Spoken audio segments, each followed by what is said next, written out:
गुरुदेव से भेंट। संतों का वचन है कि महापुरुषों का मिलना दुर्लभ है। यदि वह मिल भी जाए तो यह जानना कठिन है कि वे महापुरुष हैं। यदि वह मिल जाएं और पहचान भी लिए जाएं तो उनका क्षण भर संग भी अमोघ अर्थात व्यर्थ ना जाने वाला है। ऐसे महापुरुष भगवान की कृपा से ही मिलते हैं। महापुरुष का प्राप्त होना भगवान का ही प्राप्त हो जाना है। उपरोक्त विचार नारद भक्ति सूत्र में प्रकट किए गए हैं। गुरु और शिष्य का संबंध शाश्वत होता है। अन्य संसारिक संबंध तो एक जीवन में ही पूर्ण रूप से नहीं चलते, साथ नहीं देते तो परलोक की तो बात ही क्या है। गुरु शब्द का अर्थ भी यही है कि जिस महापुरुष की कृपा से अज्ञान अंध जीव को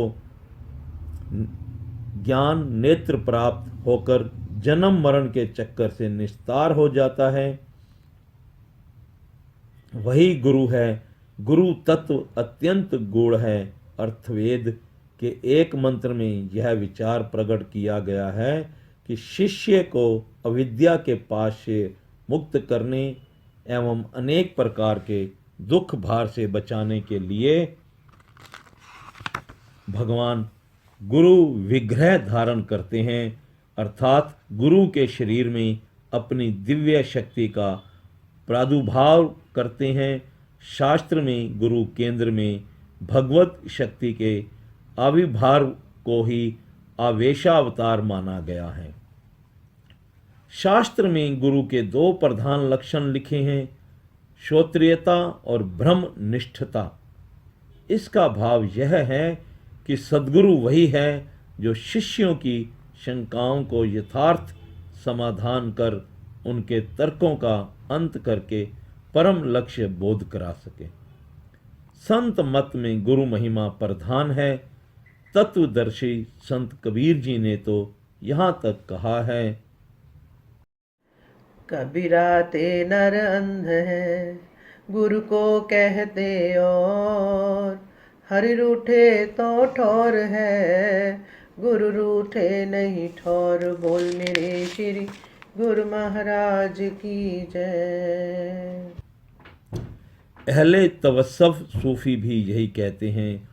हजरत मईन उल दीन चिश्ती, जिन्हें श्रद्धा से लोग ख्वाजा गरीब नवाज कहते हैं और जिनकी दरगाह अजमेर शरीफ में है, उनका कथन है, पूर्ण सद्गुरु की परिभाषा यह है कि आंख मिलाकर स्पर्श करके अथवा शब्द बाण छोड़कर शिष्यों को मृत्यु लोक से सत्य लोक तक पहुंचा दे और धरती के नीचे तथा आकाश के ऊपर जितनी मंजिलें हैं सब शिष्य के लिए सुलभ बना दे।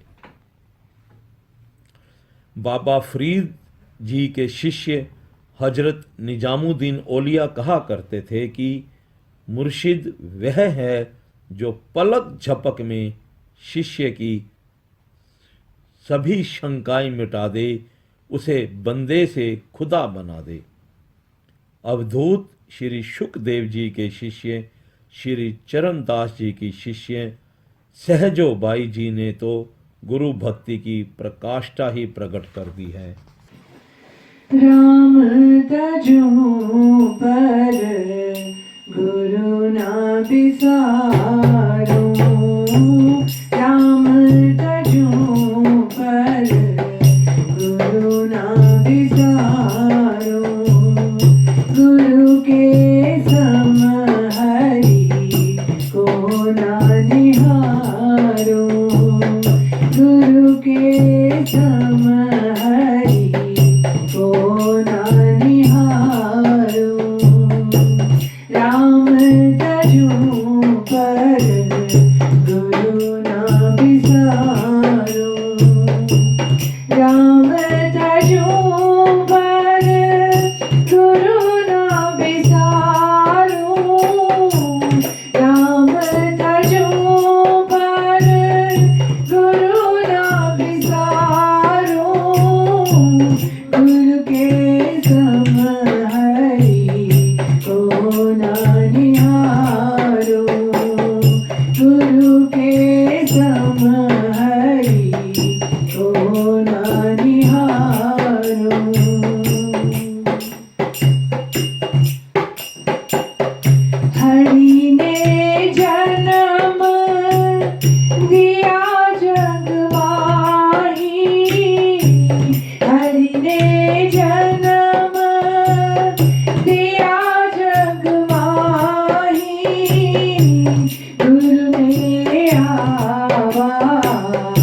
रमन मिटाई गुरु ने आवा रमन मिटाई राम तजों पर गुरु ना बिसारो राम तजों पर गुरु ना बिसारो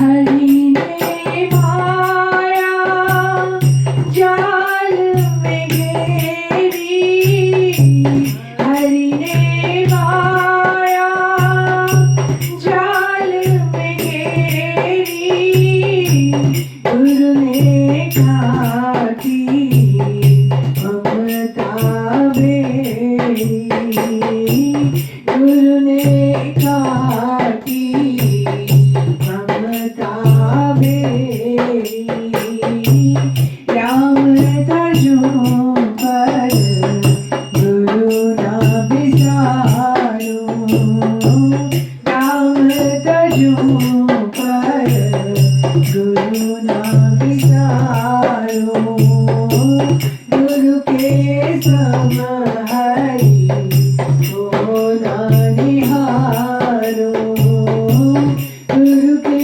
सम हरि को ना निहारो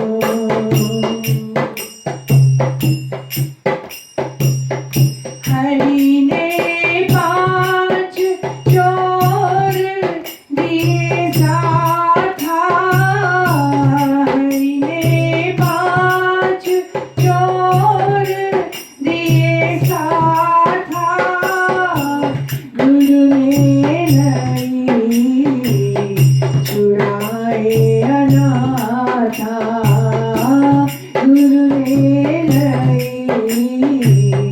छुड़ाए अनाथा राम तजों पर गुरु ना बिसारो राम तजों पर गुरु ना बिसारो गुरु के सम हरि को ना निहारो गुरु के सम हरि को ना निहारो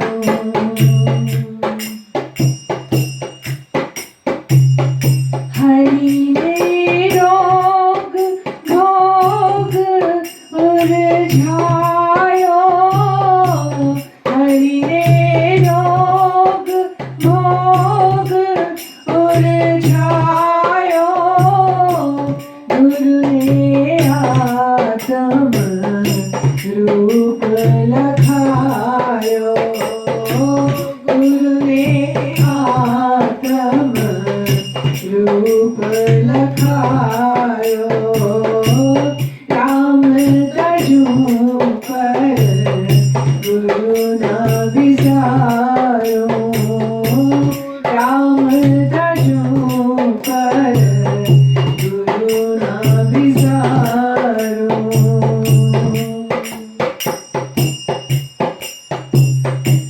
हरि ने अपना आप छुपायो हरि ने अपना आप छुपायो गुरु दीपक दे प्राणी दिखायो गुरु दीपक दे प्राणी दिखायो राम तजों पर गुरु ना बिसारो राम तजों पर गुरु ना बिसारो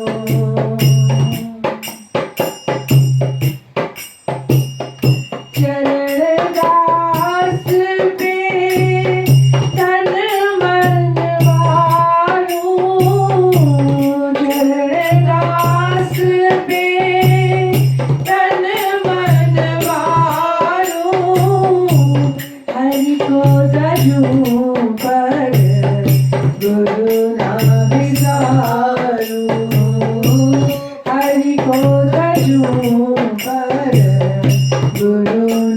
विचारो राम तजू पर गुरु ना विचारो राम तजू पर गुरु ना विचारो गुरु के सम हरि को ना निहारो गुरु के सम हरि को ना निहारो राम तजू पर गुरु ना विचारो गुरु ना विचारो गुरु ना विचारो।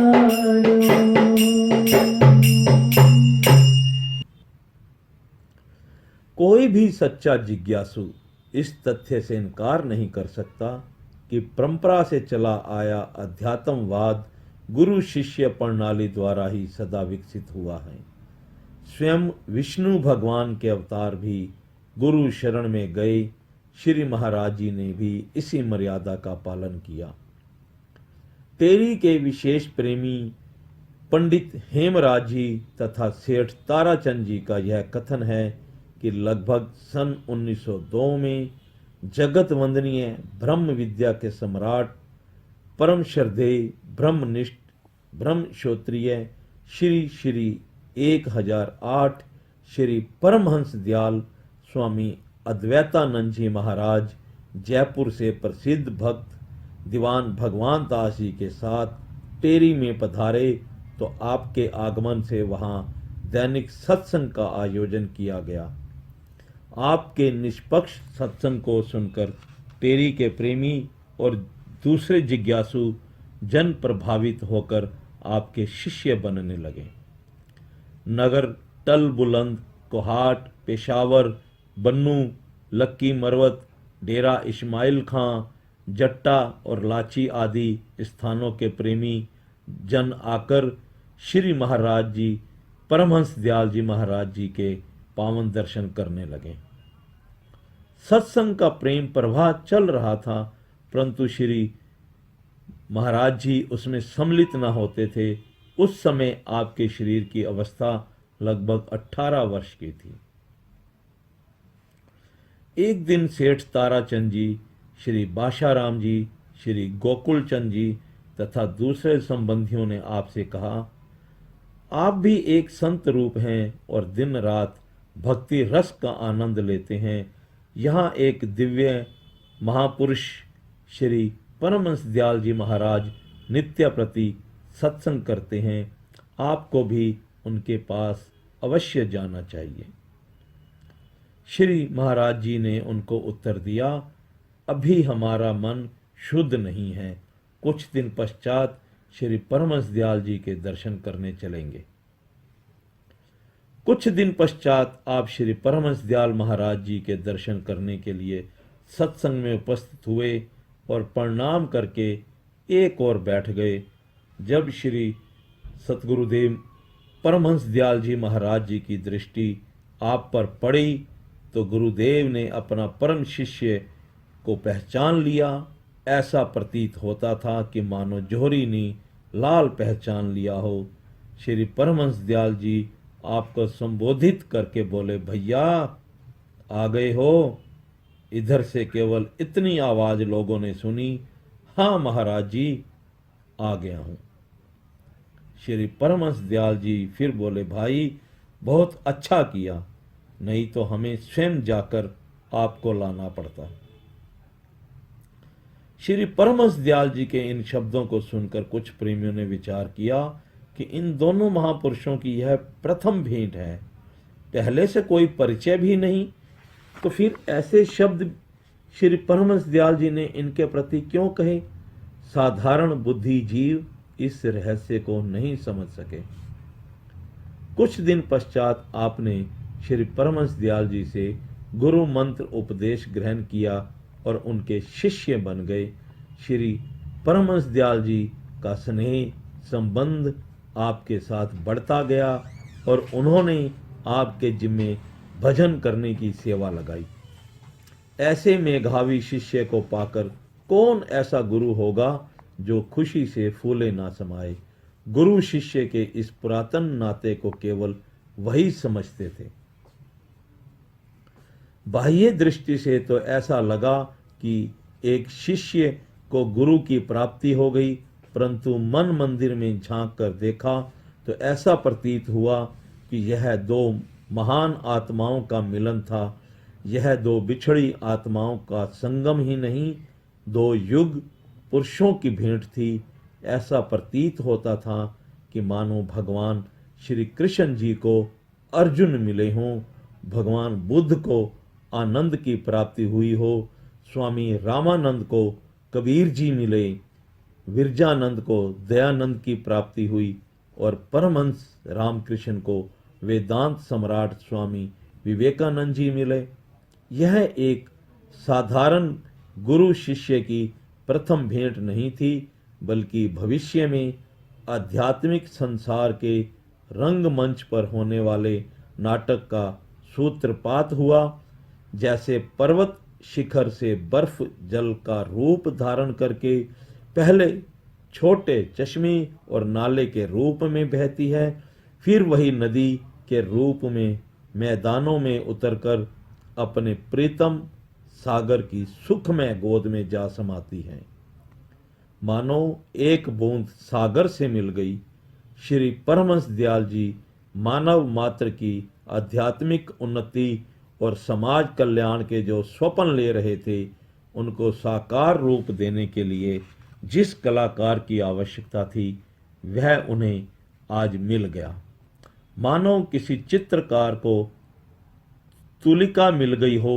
त्रिकालदर्शी अंतर्यामी श्री परमहंस दयाल जी यह भली भांति जानते थे कि उन्हें अपने ही तद्रूप तथा परम शिष्य से भविष्य में क्या कार्य लेना है। अपने कार्य की पूर्ति के लिए जिस कर्ता की आवश्यकता थी, वह उन्हें मिल गया। श्री परमहंस दयाल जी की चिर साधना फलवती हुई। साधारण रूप में तो एक जिज्ञासु सच्चे गुरु की खोज करता है, परंतु वास्तव में पूर्ण जिज्ञासु और उत्तम अधिकारी की खोज स्वयं सद्गुरु करता है।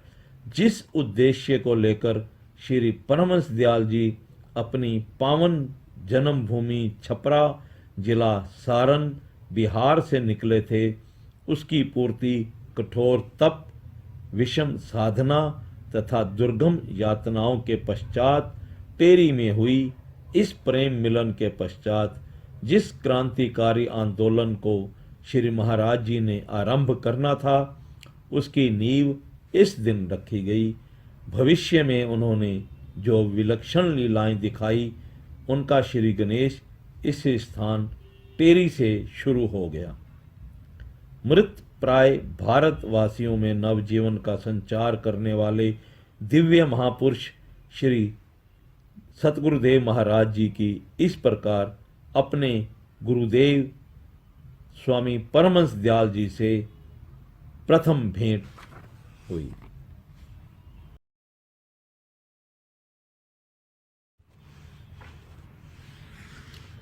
श्री परमहंस दयाल जी सर्वगुण संपन्न, स्व नाम धन्य, हृदय सम्राट, प्राणेश्वर, वैराग्य के पुंज, महान तत्ववेता, ब्रह्मदर्शी श्री परमहंस दयाल जी की विलक्षण जीवन लीलाओं का सिमरन आते ही हृदय प्रेम से विभोर हो उठता है। श्री परमहंस दयाल जी श्री रामनवमी के शुभ दिन संवत 1903 विक्रमी रविवार तदनुसार सन 1846 पुख नक्षत्र और सुकर्मा योग में बिहार की पुण्य भूमि छपरा जिला सारण में अवतरित हुए थे। आपके पिता पंडित तुलसी राम जी पाठक बहुत ही सुशील और परोपकारी जीव थे। उनके उपदेश से निकटवर्ती क्षेत्रों के हजारों व्यक्तियों ने लाभ उठाया। पिताजी की जीविका का साधन पुरोहिताई था। इनको ब्रह्म विद्या का उपदेश श्री परमहंस जी केदार घाटी काशी वालों से हुआ था। रामनवमी के दिन जन्म होने के कारण श्री परमहंस दयाल जी का शुभ नाम राम रूप रखा गया। आपको राम याद और राम नारायण के नाम से भी पुकारा जाता था। जब संबंधी नातेदारों ने श्री परमहंस दयाल जी का जन्म उत्सव मनाने के लिए पिताजी से कहा तो वह बोले, हमारे घर उत्सव की ऐसी क्या विशेषता है, आज के दिन तो संपूर्ण भारतवर्ष में ही राम जन्मोत्सव का आनंद मनाया जा रहा है। जब आपके शरीर की अवस्था 8-9 मास की हुई तो माताजी का देहांत हो गया। अब आपके पिताजी ने आपके पालन पोषण का भार अपने प्रेमी सेवक लाला नरहर प्रसाद कायस्थ श्रीवास्तव को सौंप दिया। लाला नरहर प्रसाद और उनकी धर्मपत्नी बड़े ही साधु सेवी थे। इनके इकलौते पुत्र का देहांत हो चुका था, इसलिए उन्होंने आपकी बहुत सेवा की। आपकी आरंभिक शिक्षा दीक्षा हिंदी, संस्कृत, उर्दू, अरबी तथा फारसी में हुई। सन 1851 में आपके पिताजी का भी देहांत हो गया। जब आपके शरीर की अवस्था 9 वर्ष की थी तो एक दिन सत्संग में यह चर्चा हुई कि अधिकतर साधु महात्माओं को ऐसी सिद्धि प्राप्त हो जाती है कि गुटखा मुंह में लेकर इस स्थूल शरीर से आकाश में उड़ने लगते हैं। दूसरे व्यक्ति ने कहा, गुटखा इत्यादि कुछ नहीं होता, केवल विचार शक्ति अथवा प्राणायाम द्वारा यह सिद्धि प्राप्त हो जाती है। यह सुनकर आपके मन में भी यह विचार उत्पन्न हुआ कि हमें भी ऐसा प्रयत्न करना चाहिए कि उड़ने लगें तथा जहां जी चाहा क्षण भर में पहुंच जाएं। पग पग पर इस भारी शरीर का बोझ उठाने की क्या आवश्यकता है। परंतु आपके इसके किसी नियम अथवा विधि का पता ना था और ना ही किसी से इसके विषय में पूछा। आप श्वास रोककर बैठ जाते और यह विचार करते कि अब उड़ूं। थोड़े दिनों के अभ्यास से शरीर 1 मंजिल मकान तक उड़कर जाने लगा। कुछ दिन पश्चात आपने यह अभ्यास छोड़ दिया। कुछ समय पश्चात आपको पता चला कि वह अभ्यास बिल्कुल नियम पूर्वक था और आपकी आत्मा ही ने आपका गुरु बनकर उसका उपदेश दिया था। जिस समय आपकी अवस्था 14 वर्ष की हुई तो लाला नरहर प्रसाद जी भी चल बसे। श्री परमहंस जी महाराज केदार घाटी काशी वाले लाला जी के घर भी आते जाते थे। वह आपको बड़े प्रेम से हापू बाबा के नाम से बुलाया करते थे। सर्वप्रथम आपको ब्रह्म ज्ञान का उपदेश और आध्यात्मिक लाभ इन्हीं महापुरुषों से हुआ है। एक बार श्री परमहंस जी महाराज पधारे तो आपने अपनी मनोकामना उन पर प्रकट कर दी कि मेरा विचार गृहस्थ आश्रम में ना रहकर साधु होने का है, आपकी क्या आज्ञा है। श्री परमहंस जी ने कहा, भाई हापू, देखो संसार में जो कार्य नियम तथा ढंग से किया जाता है वह ही श्रेष्ठ होता है। तुम्हारा ब्रह्मचर्य अब पूरा हो चुका है। पहले गृहस्थ आश्रम में प्रवेश करके फिर वानप्रस्थी होकर तब संन्यास लो। यह साधु होने की तुमको अभी से क्या सूझी। देखो, गृहस्थ बंधन नहीं है। आदर्श गृहस्थी मन से इसको मिथ्या समझकर न्याय तथा परिश्रम से धन कमाता है और ठीक ढंग से खर्च करके दीनों की सहायता करता है। गृहस्थ आश्रम के समान हमने तो कोई आश्रम तथा धर्म देखा ना सुना है। श्री परमहंस दयाल जी ने उत्तर दिया, आपका कथन सत्य है और हमें भी गृहस्थ आश्रम से कोई घृणा नहीं है, परंतु जहां तक हमने देखा तथा विचार किया है इसमें कुछ सार प्रतीत नहीं होता।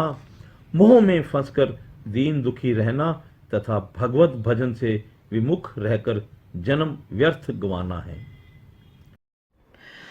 तव हरेव विरजते यद हरेव प्रव्रजते। अर्थात जिस दिन वैराग्य हो उसी दिन सन्यासी हो जाएं, फिर न जाने क्या विघ्न पड़ जाए। बहुत विचार विमर्श के पश्चात श्री परमहंस जी ने आपको कुछ विशेष उपदेश दिया और कहा, हमने तो दिल मूंड कर साफ कर लिया है, माथा नाई से मुंडवा लेना। सन 1863 में जब आपकी अवस्था 17 वर्ष की हुई तो लाला साहिब की धर्मपत्नी का भी देहांत हो गया।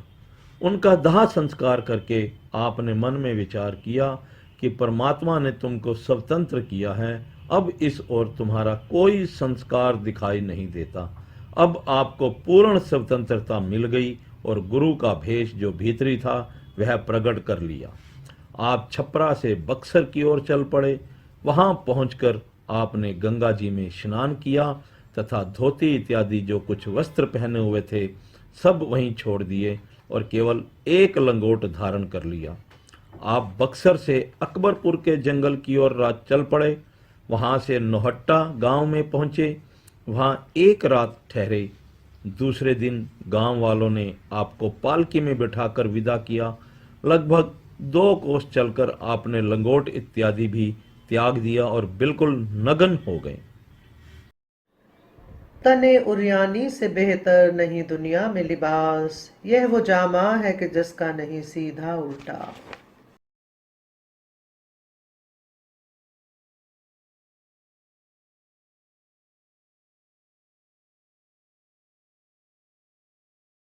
तत्पश्चात आप तलोथू पहुंचे। यहाँ से आप अकबरपुर गए। इस स्थान पर वन और पर्वत बहुत हैं तथा बहुत सुंदर वातावरण है।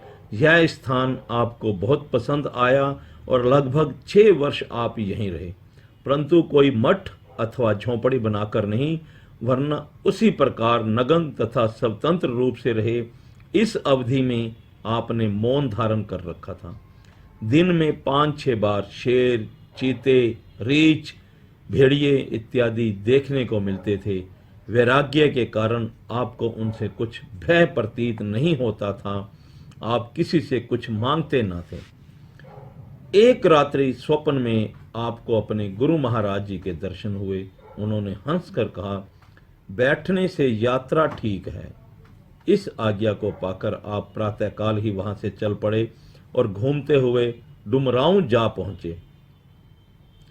यहां से नंदन वन समीप था, इसलिए 2-3 मास वहीं रहे। डुमरांव से आप पटना की ओर चल पड़े। मार्ग में 2 दिन से अधिक किसी स्थान पर न रहे। गंगा जी के दक्षिण ओर के क्षेत्रों की यात्रा करने के पश्चात आप गंगा के उत्तर की ओर के क्षेत्रों में गए। यात्रा के दिनों में कई अच्छे अच्छे महात्मा तथा योगी अभ्यासी फकीरों से आपकी भेंट हुई। सन 1863 से 1889 ईस्वी तक अर्थात 15-16 वर्ष निरंतर यात्रा करने के पश्चात आप जब बेतिया राज्य में थे तो उस समय एक दिन अपने गुरु महाराज जी की ओर से आज्ञा हुई कि कठियावाड़, द्वारका इत्यादि की यात्रा करो। गुरु आज्ञा पाते ही आप अयोध्या जी की ओर चल पड़े। आप मथुरा वृंदावन पहुंचे। यहाँ एक महापुरुष के दर्शन हुए। वह आपसे बड़े प्रेम तथा नम्रता से मिले और कहने लगे, परमहंस राम, याद आओ, मिलो। उनके मिलने से आपको अद्भुत शांति और प्रकाश प्रतीत होता था। थोड़ी देर के पश्चात वह महापुरुष दृष्टि से ओझल हो गए। आपने उस महापुरुष को बहुत ढूंढा पर उनका कहीं पता ना चला। अंत में आप थककर काली देह के समीप एक वृक्ष के नीचे उन्हीं के ध्यान में पड़कर सो गए। स्वप्न में उन्होंने दर्शन देकर कहा, मुझे क्यों ढूंढते फिरते हो? अपने आप को देखो, क्या मैं और तुम कोई भिन्न है? आपने उसी अवस्था में प्रार्थना की, अभी मुझ में स्वयं को देखने की शक्ति नहीं है, इसलिए आप सरीखे महापुरुषों के दर्शन की अभिलाषा है। मथुरा से आप जयपुर गए। वहां श्री जगन्नाथ जी के मंदिर में ठहरे। वहां से आप लाला महावीर प्रसाद जी के घर गए। लाला महावीर प्रसाद आपको दरोगा रामचंद्र जी की हवेली पर ले गए। वहां आपकी भेंट श्री स्वामी आनंदपुरी जी महाराज जी से हुई। उनसे सत्संग वार्तालाप हुआ।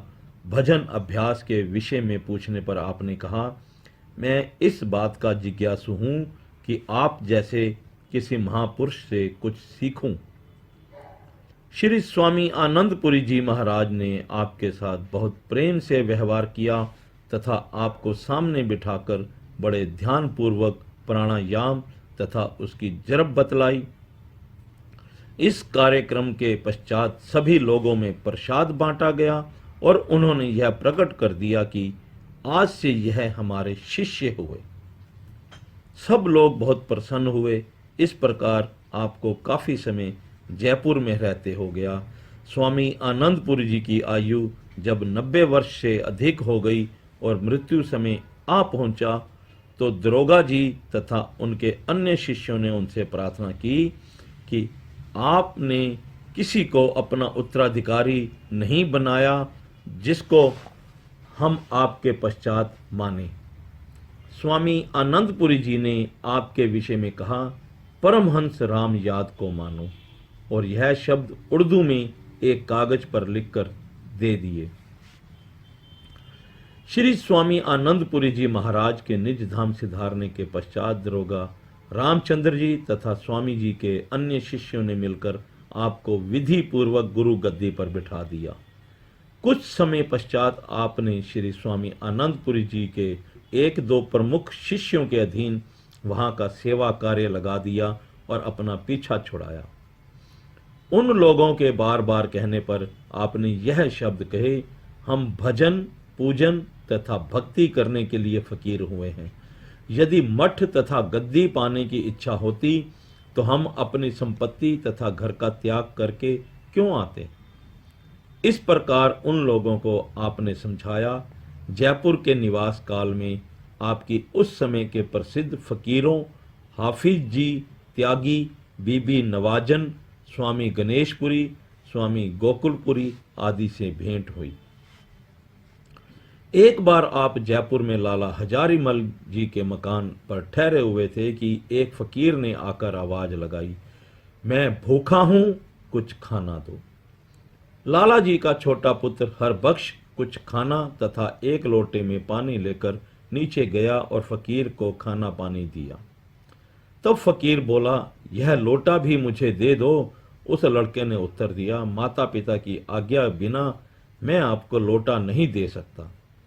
इस पर फकीर बहुत क्रोधित होकर बोला, यदि भला चाहते हो तो लोटा दे दो, नहीं तो भस्म कर दूंगा।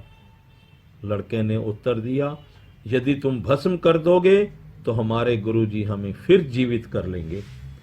तब आपने लड़के की आवाज दी।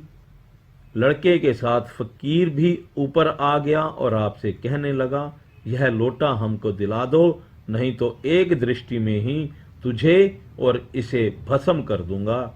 आपने उत्तर दिया, फकीर जी विराजिए, बैठिए। इसके माता पिता की आज्ञा मिलने पर शायद यह लोटा आपको मिल जाए। रही बात भस्म करने की, सो हमने तो घर छोड़ा, सिर मुंडवाया, दर बदर की खाक छानी, परंतु कोई ऐसा ना मिला जो एक दृष्टि में भस्म कर देता। लीजिए, भस्म कीजिए। तब फकीर बहुत क्रोधित होकर आपकी ओर हाथ करके कुछ पढ़ने लगा। आप चुप बैठे रहे। जब वह अच्छी प्रकार से छू छक्का कर चुका तो आपने कहा, लीजिए फकीर साहिब, आपका मंत्र पूरा हो गया, अब हम भी मंत्र चलाते हैं। यह सुनकर फकीर का क्रोध शांत हो गया और वह आपसे क्षमा मांगने लगा। उसकी यह दशा देखकर आपको हंसी आ गई और आपने उसे समझा बुझाकर विदा कर दिया। एक दिन एक फकीर सिर पर पगड़ी बांधे और बड़े सुंदर चमक दमक वाले वस्त्र पहने हुए आया। आपने उसे देखते ही कहा, आप और यह वेशभूषा, इधर पधारिए। जब वह निकट आया तो बड़े प्रेम से आपने उसका कोट इत्यादि उतारा और एक रंगीन लंबा चौड़ा चोला पहना दिया। चोला पहनते ही उसकी आश्चर्यजनक दशा हो गई और वह जोश से नाचने लगा। आपने पूछा, अब कहाँ ठहरने का विचार है? उसने प्रार्थना की, अब भ्रमण करने का मन चाहता है। तब वह आज्ञा लेकर और आपको प्रणाम करके चला गया। उस साधु की यह दशा देखकर कुछ उपस्थित लोगों ने प्रार्थना की, श्री महाराज जी, आपने इस पर बड़ी कृपा की है। आपने उत्तर दिया, अमानत लौटाना और हिस्सा देना कोई एहसान की बात नहीं। श्री परमहंस दयाल जी परम दयालु स्वभाव के थे। आपसे किसी का दुख देखा न जाता था। एक बार सर्दी के दिनों में एक जागीरदार ने बहुमूल्य काबुली दुशाला आपको लाकर उड़ा दिया। जागीरदार अभी वहीं उपस्थित था कि एक नगन फकीर आया और बोला, बाबा ठंड लग रही है, कुछ हमको पहनाओ। श्री परमहंस दयाल जी ने अपना चोला उतार कर दे दिया और पूछा, कुछ और चाहिए? फकीर ने उत्तर दिया, हाँ, ओढ़ने की आवश्यकता है। आपने वही दुशाला दे दिया। फिर पूछने पर उसने कहा, सिर नंगा है। तब आपने टोपी भी दे दी और पूछा, कुछ और चाहिए? उसने प्रार्थना की, टांगें नंगी हैं। आपने धोती उतार कर दे दी और बिल्कुल नग्न होकर बैठ गई। आपने फिर उससे पूछा, कहिए और कुछ चाहिए? उसने कहा, बस, और चला गया। तब एक भक्त ने दौड़कर दूसरी धोती तथा चोला लाकर आपको पहनाया। एक दिन लगभग 3-4 बजे का समय था। जयपुर स्टेशन के बाहर बड़ी चहल पहल दिखाई देती थी और पुलिस का खूब प्रबंध था। शमियाने लगे हुए थे। एक शमियाना प्लेटफॉर्म पर भी लगा हुआ था। 4 बजे वायसराय महोदय की विशेष रेलगाड़ी आने वाली थी। स्टेशन पर प्रबंधकर्ता शीघ्रता से इधर उधर आ जा रहे थे। अंग्रेजी शासनकाल के अंतिम दिनों वायसराय कहीं पधारते थे तो बड़ा प्रबंध होता था। किंतु यह घटना उस समय की है जब देश में शांति थी। वायसराय निशंक घूमते थे, फिर भी सत्कर्ता से प्रबंधक उनके स्वागत हित होते थे। इसी समय श्री परमहंस दयाल जी प्लेटफॉर्म पर पधारे। चोला कंधे पर पड़ा था। सुंदर शरीर, अत्यंत तेजस्वी, मुखारविंद दिव्य मूर्ति थे। आप किशनगढ़ की ओर जाने के लिए पधारे थे। गाड़ी के आने में कुछ देर थी, इसलिए श्री परमहंस दयाल जी प्लेटफॉर्म पर जो सोने और चांदी की कुर्सी वायसराय के लिए रखी थी उस पर जाकर बैठ गए।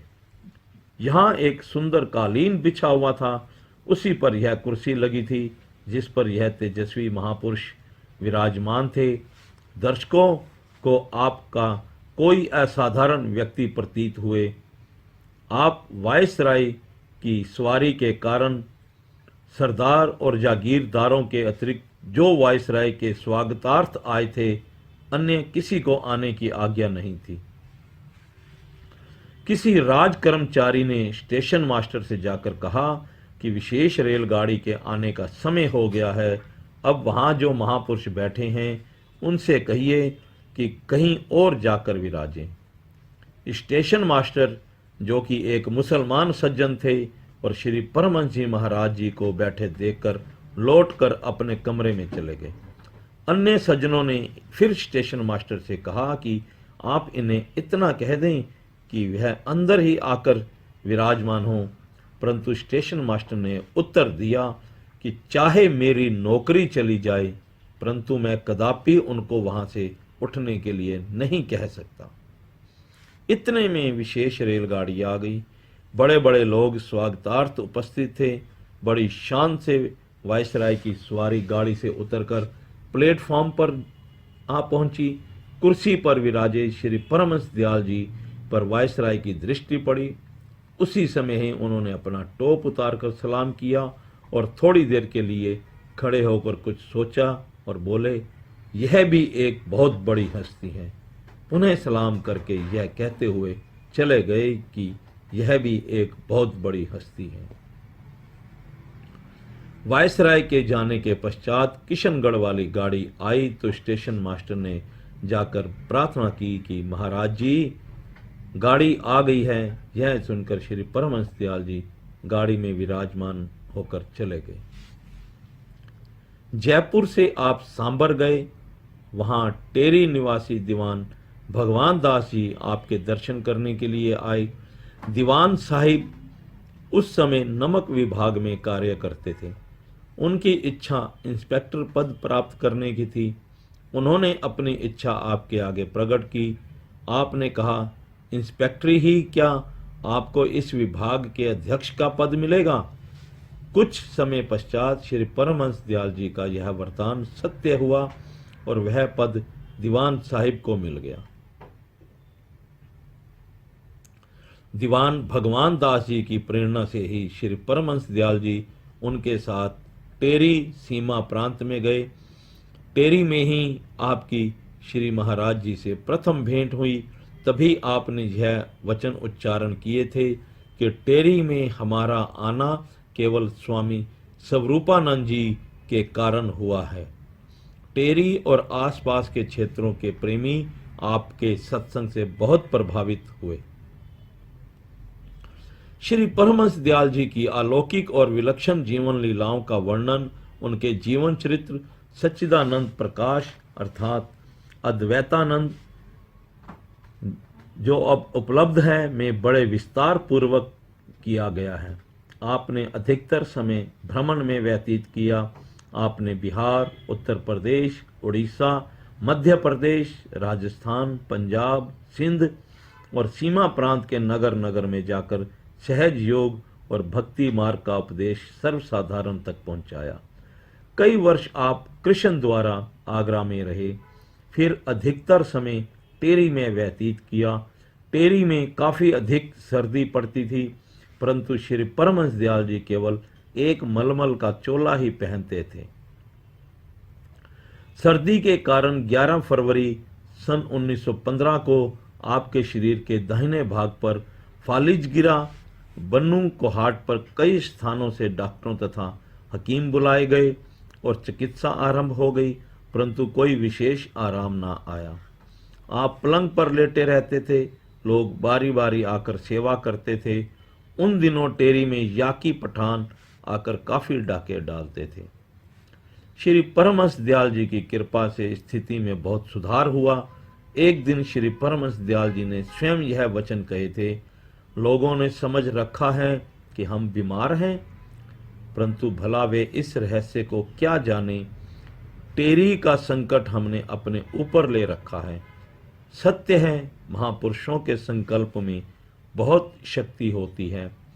टेरी से आप 13 अक्टूबर सन 1915 को आगरा पधारे। फिर 8 जून सन 1916 को आप जयपुर गए। तब जयपुर में बहुत से टेरी निवासी प्रेमी आपको लेने के लिए आ गए। तब आप कोहाट पधारे। कोहाट से आप टेरी आए। उन्हीं दिनों भक्त साहिब चंद जी ने आरती और स्तोत्र आपको भेंट किया।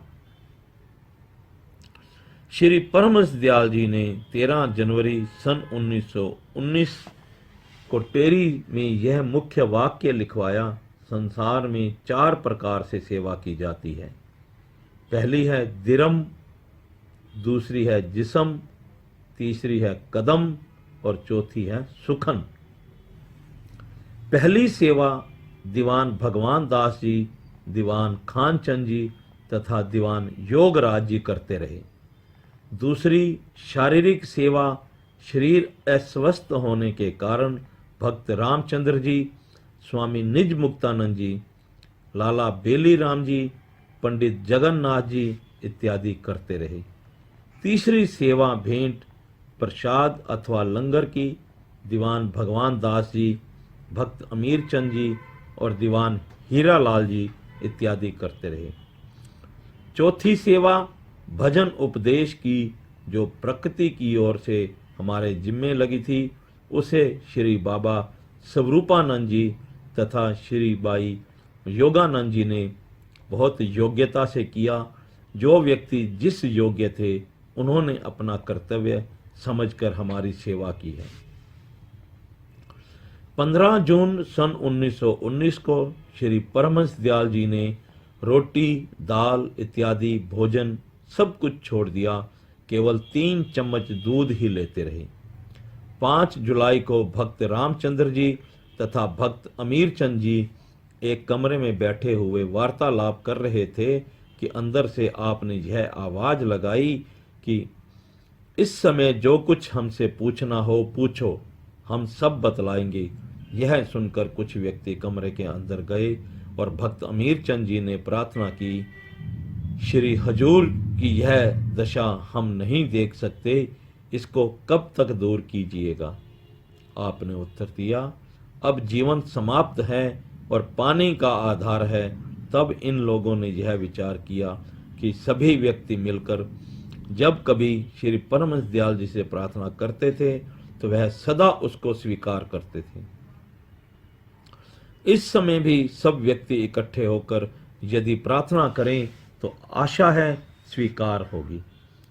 तब सभी भक्तों ने इकट्ठे होकर श्री परमहंस दयाल जी से प्रार्थना की तो वह बोले, हमने तो भक्त अमीर चंद को ज्ञानी समझकर भेद बतलाया था, परंतु इसने फकीरी भेद को प्रकट किया है, इसलिए हमारी बद्दुआ है।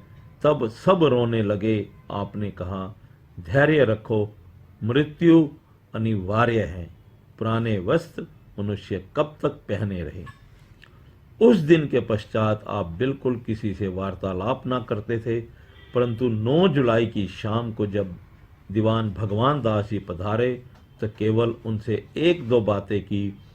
10 जुलाई सन 1919 बृहस्पतिवार, तदनुसार आषाढ़ शुद्धि द्वादशी संवत 1976 विक्रमी को प्रातः 6 बजे श्री परमहंस दयाल जी निज धाम को सिधार गए।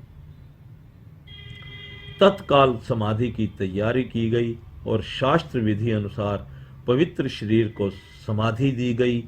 श्री बाई योगानंद जी के पास श्री परमहंस दयाल जी का एक दांत रखा हुआ था, जिसको उन्होंने जयपुर में मोती डुंगरी गणेश जी के स्थान पर स्थापित किया और समाधि भी बनवाई। श्री परमहंस दयाल जी गुरु भक्ति, सहज योग, ब्रह्म ज्ञान और वेदांत आदि विभिन्न विषयों पर सत्संग किया करते थे। जैसा जिज्ञासु देखते थे उसकी भावना अनुसार वैसा ही उपदेश देते थे। आप सत्य कथन करने में तनिक भी झिझकते नहीं थे। गुरु शब्द की व्याख्या करते हुए आप कहते हैं, गु अंधियारे जानिए, रू कहिए प्रकाश, मेट ज्ञान ही ज्ञान दे, गुरु नाम है तास। बोल मेरे श्री गुरु महाराज की जय। जो प्रकाश अर्थात ज्ञान दे वही गुरु है। गुरु के 4 लक्षण हैं। पहला है पूर्ण भक्ति से संपन्न हो, दूसरा अपने धर्म ग्रंथों, शास्त्रों और वेदों के आशय को समझने वाला हो, तीसरा सिम दृष्टा अर्थात ईश्वर को सब में व्यापक एक समान देखने वाला हो, चौथा शिष्य को ईश्वर से मिलाने, भक्ति में लगा देने और उसकी शंकाओं को दूर करने में समर्थ हो। इन 4 लक्षणों वाला गुरु ऐसा होना चाहिए कि जिसके अंतःकरण में विषय वासना से उपरामता आ गई हो, अपने मन को जिसने वश में कर लिया हो, सब जीवों के कल्याण की चिंता हो अर्थात परोपकारी हो, वेद शास्त्र के आशय को भली भांति समझता हो और दूसरों को समझा सकता हो, वही गुरु पद का अधिकारी है। ऐसे व्यक्ति सत्य और असत्य को भली भांति समझते हैं, अपने स्वरूप का ज्ञान संशय रहित धारण करते हैं। वह जानते हैं कि समस्त संसार मेरा ही रूप है। आत्मा को छोड़कर कभी उनमें द्वैत दृष्टि नहीं आती। ऐसे ब्रह्मनिष्ठ और ब्रह्मश्रोत्रिय महापुरुष को सद्गुरु कहते हैं। ऐसे सद्गुरु ही दूसरों को आत्म साक्षात्कार करा सकते हैं। आप शिष्य के 4 लक्षण बतलाते हैं। पहला है अहंकार का त्याग करना, दूसरा विषय वासना से रहित होना, तीसरा गुरु की सेवा तन मन धन से करना, चौथा है गुरु के वचन पर पूर्ण श्रद्धा और विश्वास रखना। सच्चा शिष्य कौन है, उसकी व्याख्या आप इस प्रकार करते हैं। साधारणतः सभी मनुष्य किसी ना किसी को अपना मुर्शिद, पीर अथवा गुरु किसी ना किसी रूप में मानते ही हैं। वास्तव में मुरीद शिष्य बनना बड़ा कठिन है। मुरीद नाम मुर्दे का है। जिस प्रकार से गुरु कहे उसी प्रकार से करे, अपनी बुद्धि किसी बात में उपस्थित ना करे। जब तक यह अवस्था ना आए उस समय तक वह जीवित अर्थात संसारी है। मुर्दा और मृतक उस समय होता है जब मन और मुर्शिद सम्मुख खड़े हों। उस समय मन को छोड़कर मुर्शिद की आज्ञा माने, तब जानना चाहिए कि मन अथवा खुद ही को मार लिया है। परंतु यह बात उस समय तक प्राप्त ना होगी जब तक त्रिकुटी में गुरु दर्शन ना हो। उस समय वास्तव में शिष्य गुरु परायण होता है, वरना शिष्य को बेपीर अर्थात नगुरा समझना चाहिए। जब तक गुरु का दर्शन न हुए तब तक चेला नगुरा सोए। आजकल के सन्यासियों के विषय में आप कहते हैं, नारी मरी और संपत्ति नाशी, मुंड मुंडाए भय सन्यासी। 10-20 इधर उधर के श्लोक और उनके टेढ़े सीधे अर्थ याद कर लिए, बस सिद्ध, सन्यासी, महात्मा, परमहंस सभी कुछ हो गए। ना अष्टांग योग के अंगों से तात्पर्य, ना ज्ञान योग के साधनों से काम। सबसे पहले अहम ब्रह्म का उपदेश लेकर निकल खड़े हुए। जो कोई जिज्ञासा के निमित्त उनके पास जाए तो अद्भुत ढोंग रखने में आते, जिज्ञासु को वर्षों टक्कर मारते हो जाते। ना कुछ उपदेश करते और ना ही कुछ साधन बतलाते। और बताएं भी क्या, यदि स्वयं कुछ किया हो तब ना। यदि बहुत ही प्रसन्न हुए तो पहले पहल रसायन की विधि का जाल बिछाया जाता है। बस नाम की फकीरी है, वरना गृहस्थी से बढ़कर ग्रस्त है। आप ईश्वर की प्राप्ति के 4 साधन बतलाते हैं। पहला है अभ्यास, दूसरा विचार, तीसरा ध्यान, चौथा समाधि। इस्लाम धर्म में इनको जिक्र, फिक्र, मराकबा और फना कहा गया है। फना के पश्चात बका है, जिसे जीवन मुक्ति भी कहते हैं। मुसलमानों में चिश्ती, नक्शबंदी और अन्य संप्रदायों में भजन अभ्यास की जो विधियां प्रचलित हैं, उनसे भी आप भली भांति परिचित थे।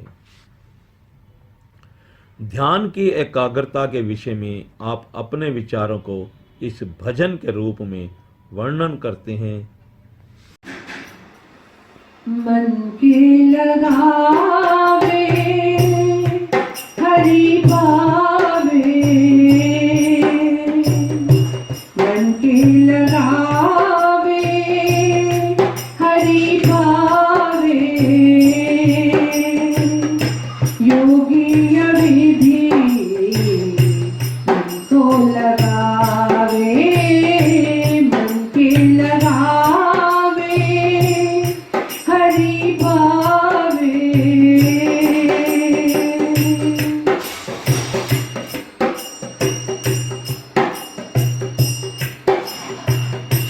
जैसे पतंग जले दीपक में, प्रीत से प्राण जलावे,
पावे।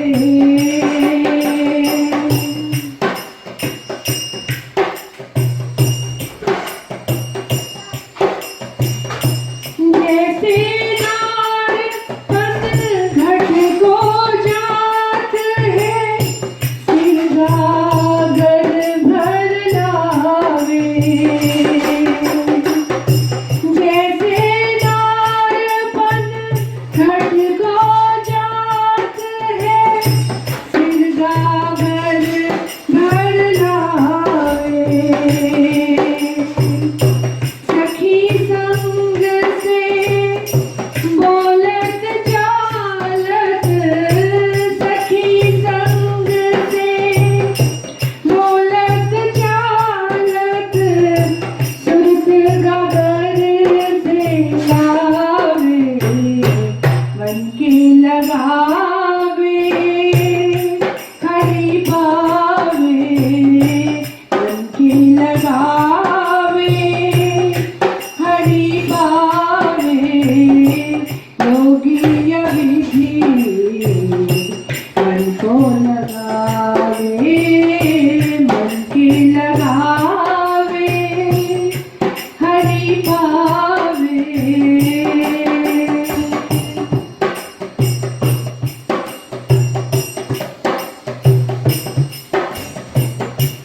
जैसे नट कला के कारण गाड़ा ढोल बजावे। जैसे नट कला के कारण गाड़ा ढोल बजावे। अपना बोझ साध सिर ऊपर, अपना बोझ साध सिर ऊपर, सुरत पास से लावे। मन की लगावे हरि पावे, मन की लगावे हरि पावे। योगी विधि मन को लगावे, मन की लगावे हरि पावे, मन की लगावे हरि पावे।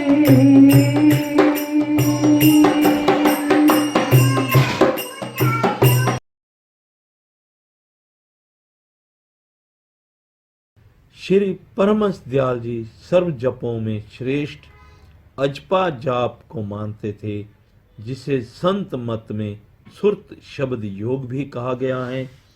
सूफी मत इसे सुल्तान उल जिकार कहते हैं, इसे मंत्र योग भी कहते हैं। अजपा जाप की सिद्धि के लिए आपने यह अवधि वर्णन की है। 8 मास मुख से जप, 16 मास कंठ से और 32 मास हृदय से जपे तो अभ्यासी का दिल निर्मल होकर सब पाप दूर हो जाते हैं।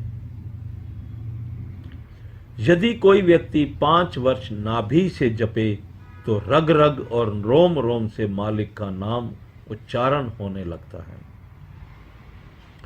जिज्ञासु को सुरत साधना और अभ्यास में जिन आंतरिक मंजिलों में से होकर गुजरना पड़ता है, उनका विशद वर्णन आप अपने ग्रंथ सच्चिदानंद प्रकाश में करते हैं। अजपा जाप, सहज समाधि और अनहद शब्द के विषय में साधक के मार्ग में आने वाले कठिनाइयों का समाधान भी आप भली भांति करते हैं।